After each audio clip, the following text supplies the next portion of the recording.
ಬರ್ತೀನಿ ಅಂತ. ನಾನು ಏನ್ ಹೇಳ್ತಾ ಇದ್ದೇನೆ ಅಂದ್ರೆ ಮಕ್ಕಳಿಗೆ ವ್ಯವಸ್ಥೆಯಲ್ಲಿರ್ಬೇಕು. ಆ ಮೊಬೈಲ್ ಐತಿಲ್ಲ ಅಂತ ನೋಡ್ಬೇಕು. ಆ ಮೊಬೈಲ್ ಏನು ವರ್ಕ್ ಮಾಡ್ತಾ ಇದ್ದಾರ ಅಂತ ನೋಡ್ಬೇಕು. ಆ ಮಗ ಏನ್ ಮಾಡ್ತಾ ಇದ್ದಾರ ನೋಡ್ಬೇಕು. ಆ ಮಗನ ಗಾಡಿ ಕೊಡಿಸ್ಬಾರ್ರಿ ಅಂತ ನನ್ ಮೇಲೆ ಉದ್ದೇಶ ಅಲ್ಲ. ಆ ಮಗಗೆ ನಮ್ಮ ಕಷ್ಟ ಹೇಳ್ಬೇಕು. ಯಾಕೆ ಹೇಳ್ಬೇಕಂದ್ರೆ ನಾವು ಬಡತನದಿಂದ ಬಂದಿದ್ದೇವಿ, ನಾವು ದುಡಿದು ಜೀವನ ಮಾಡ್ತಾ ಇದ್ದೇವಿ. ನೀನು ಕಲಿ ಚಂದಾಗಿ, ನೀನೊಂದು ಏನ ಹತ್ತಕ್ಕೆ ಹೋಗಿ ನೀನು ಮತ್ತೆ ನಡೆಸಪ್ಪ.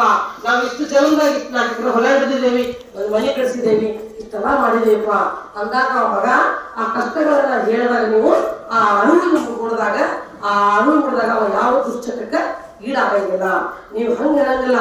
ಎಲ್ಲೇ ಬಿಟ್ಟ 2 ಲಕ್ಷ ಹಾಕಿ ನನ್ನ ಗಾಡಿ ಬೇಕಂದ್ರೆ ಅವ್ನ ಮೊಬೈಲ್ ಕೊಡ್ಸೋದು ಗಾಡಿ ಕೊಡ್ತಾರೆ ರೈಟ್ ಅಂತ. ನಾವು ಎಲ್ಲ ನೋಡಿ ಅದನ್ನು ಗುಬಿ ಮಜದಿ ಫ್ಯಾಕ್ಟ್ರಿ ನೋಡ್ಬೇಕು. ನನಗೆ ನೋವಿನ ಸಂಖ್ಯೆ ಅಲ್ಲ, ತಾಯಿ ತಂದೆಗಳು ಬಹಳ ಬಿಗಿಗಳು.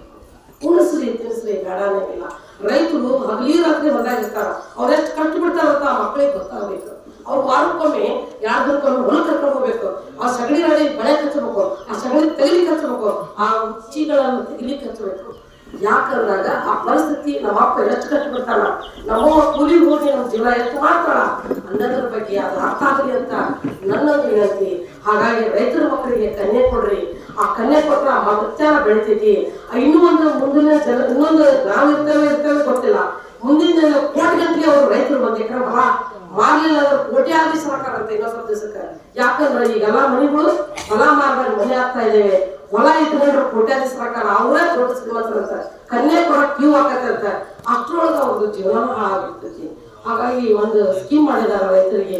ಎಷ್ಟು ನಾನು ಕೇಳ್ಕೊತಾ ಇದ್ದೇನೆ ಅಂದ್ರೆ ವ್ಯಾಪಾರಸ್ಥರಾಗಲಿ ರೈತರ ಕನ್ಯೆನೇ ಸಿಗಂಗಿಲ್ಲ. ದಯವಿಟ್ಟು ತಾಯಿನ ಅರ್ಥ ಮಾಡ್ಕೊಡ್ರಿ. ನಿಮ್ಮ ಮಕ್ಕಳ ರೈತರಾದಾಗ ನೀವು ನೌಕರಿದ ನೋಡ್ತೀರಿ ಮಕ್ಕಳಿಗೆ.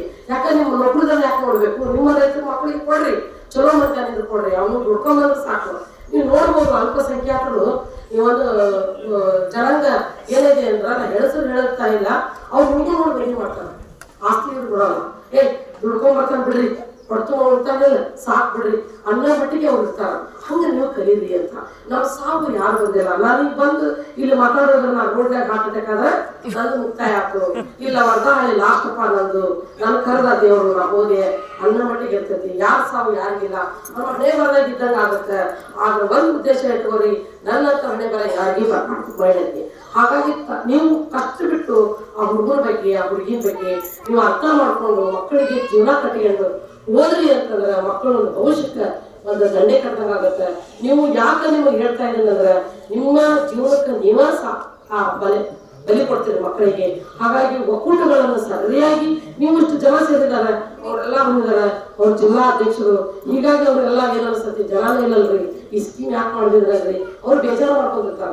ನೀವು ಜನ ಎಷ್ಟು ಸೇರ್ತೀರ ಗ್ರೂಪ್ ಹಾಕಾರ. ನಾನು ಎಲ್ಲಿ ಹೋದ್ರು ಹುಯ್ಯದ ಜನ ಸೇರ್ತಾರ. ಹಾಗಾಗಿ ನೀವು ಇನ್ನು ಮುಂದೆ ಫಂಕ್ಷನ್ಗೆ ದಯವಿಟ್ಟು ನಿಮ್ಮೂರಲ್ಲಿ ನಾವು ಒಂದು ಕಾರ್ಯಕ್ರಮ ಮಾಡ್ತೇನೆ. ಎಷ್ಟು ಜನ ಸೇರ್ಬೇಕು ನೋಡ್ರಿ. 50% ಗಂಡ್ಮಕ್ಳು ಅದಾರಲ್ಲಿ, ಹೆಣ್ಮಕ್ಳೇ ಇಲ್ಲ. ನೀವು ಅರ್ಥ ಮಾಡ್ಕೊಡ್ರಿ. ನಮ್ಮಲ್ಲಿ 180 ಜನ ಅದಾರ ಅಂತ ಅವ್ರು ಹೇಳಿದ್ರು. 17 ಜನ ನಿಮ್ಗೆ ಆಕಳ ಕೊಡ್ಸಾರಂತ. ಆಕಳ ಕೊಡ್ಸಿದ ಕೈ ಹೆಸರು ಎಷ್ಟು ಜನ ಆದ್ರಿ? ಅಲ್ರಿ ಯಾಕೆ ಕೊಡ್ಬೇಕ್ರಿ ಅವ್ರಿಗೆ ನೀವು ಆಕಳನ್ನ? ಈಗ ಬಂದವ್ರಿಗೆ ಯಾಕೆ ಪಟ್ಟಿ ಮಾಡ್ಬಾರ್ದು? ನಾನು ಯಾಕೆ ಉದ್ದೇಶ ಹೇಳ್ತೇನೆ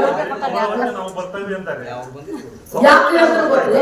ಈಗ ಅವ್ರು ಎಷ್ಟು ಬೇಜಾರಾದ್ರು ನೋಡಿದ್ರಿ, ಬಹಳ ಬೇಜಾರಾದ್ರು. ಯಾರಿಗೂ ನಾವು ಬೇಜಾರು ಮಾಡೋ ಅವಶ್ಯಕತೆ ನಮ್ಗೆ ಇಲ್ಲ ಅಂತ ನಾವು ಅನ್ಕೊಂಡಿದ್ದೀವಿ. ಯಾಕಂದ್ರೆ ಒಂದು ಸ್ಕೀಮ್ ಬರ್ಬೇಕಾದ್ರೆ ನಿಮ್ ಪುಣ್ಯವಂತರು. ಯಾಕಂದ್ರೆ ಒಂದು ಗೌರ್ಮೆಂಟ್ ಸ್ಕೀಮು ನಾವು ಎಷ್ಟು ಬಡದಾಡಿದ್ವಿ. ನಮ್ಗೆ ಹಾಲಿನ ಡೈರಿ ಕೊಡ್ರಿ ಅಂತ ಕೊಡ್ಲಿಲ್ಲ ನಮ್ಮ ಎಲ್ಲಾರಂತವ್ರು.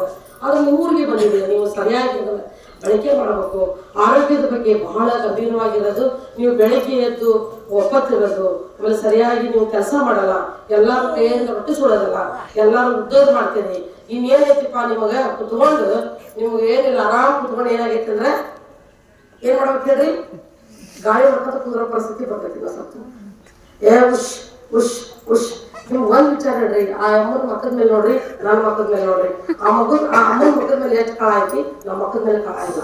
ಯಾಕಂದ್ರೆ ನಾವು ಕೆಟ್ಟಗಳ ಇಟ್ಕೊಂಡ್ರಿ ಬರೇ ಹೊಟ್ಟೆ ಕಿಚ್ಚು. ಆಕಿ ನೋಡಿದ್ರೆ ಅಕ್ಕಿ ಹೊಟ್ಟೆ ಕಿಚ್ಚು, ಈಗ ನೋಡ್ರಿ ಹೊಟ್ಟೆ ಕಿಚ್ಚು. ನಾವು ಹೊಟ್ಟೆ ಕಿಚ್ಚು ಮಾಡಿದಂಗ ಆತ್ಮ ಸ್ವಚ್ಛ ಇಟ್ಕೊಂಡ್ರೆ ನೀವು ಒಪ್ಪತ್ ಮಾಡಿ, ಯಾರಿಗೆ ಕೆಟ್ಟದ್ದು ಮಾಡಿದಂಗ ನೀವು ಒಪ್ಪತ್ ಮಾಡಿ. ಅವ್ರು ಪದೇ ಕೆಟ್ಟದ್ದು ಮಾಡಕ್ಕೋತಂದ್ರೆ ಅವ್ನ ಕೈ ಬಿಡ್ರಿ, ಅವ್ಳ ಕೈ ಬಿಡ್ರಿ, ನೀವು ಮನುಷ್ಯ ನಡೆಸ್ಕರಿ. ಬೇರೆ ಹೆಣ್ಮಕ್ಳ ಬಗ್ಗೆ ನಾವು ಮಾತಾಡೋದ ಅವಶ್ಯಕತೆ ಇಲ್ಲ. ನಮ್ಮ ಬಗ್ಗೆ ನಾವು ಊರು ತುಂಬ ಮಾತಾಡೋಷ್ಟು ನಮ್ಮ ಮನೆಯಲ್ಲಿದೆ, ನಮ್ಮ ಬೆನ್ನು ನಮ್ಗೆ ಕಾಣಂಗಿಲ್ಲ ಅಂತ ನನ್ನೊಂದು ಉದ್ದೇಶ. ಯಾಕೆ ಈ ವಿಷಯ ಅಂತಂದ್ರೆ ಆರೋಗ್ಯ ನಮ್ಮಿಂದ ಹದಗೆಡ್ತೈತೆ. ನಾವು ಬೇರೆ ಕಡೆ ಮಾತಾಡ್ಬೇಕಾದ್ರೆ ಆರೋಗ್ಯ ಹದಗೆಡ್ತೈತೆ. ಆ ಆರೋಗ್ಯಗಳು ಹದಗೆಡಬಾರ್ದಂದ್ರ ನೀವು ಬೆಳಗ್ಗೆ ಎದ್ದು ನೀವು ಹೊಲಕ್ಕೆ ಹೋಗ್ಬೇಕು, ಹೊಲದಾಗ ದುಡಿಬೇಕು, ಆ ಬೆವರನ್ನ ಸುರಿಸ್ಬೇಕು. ಅಲ್ಲಿಂದ ಬಂದು ನೀವು ರೊಟ್ಟಿ ಅಂಬ್ಲಿ ಮಜ್ಜಿಗೆ ಏನು ಉಂಟಿಲ್ಲ ಆ ಆರೋಗ್ಯದಿಂದ ಚೆನ್ನಾಗಿರ್ತೀರಿ ಅಂತ ನನ್ನೊಂದು ಗುಣ.